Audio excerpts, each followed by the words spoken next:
না গো।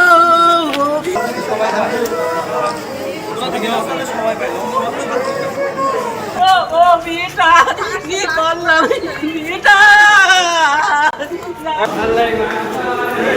মেডিকেল রিপোর্টে ধর্ষণের আলামত প্রমাণ এবং সাক্ষীদের সমস্ত সাক্ষীদের জবানবন্দি দেওয়াতে অভিযোগ প্রতিষ্ঠিত হয়েছে, প্রমাণিত হয়েছে।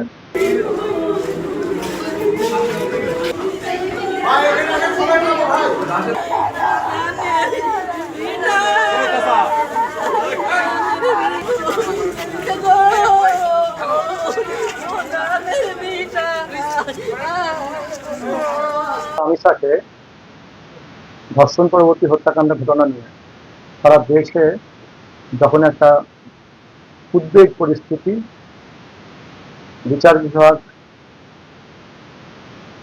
সরকার যেখানে একটা বিব্রতকর অবস্থার মধ্যে, ঠিক তখনই মেহেরপুরের শিশু সহিংসতা দমন ট্রাইব্যুনাল মেহেরপুর একটি শিশুকে ধর্ষণের অপরাধের মামলায় আসামি শাকিল হোসেনকে বিজ্ঞ আদালত মৃত্যুদণ্ড রায় ঘোষণা দিয়েছে।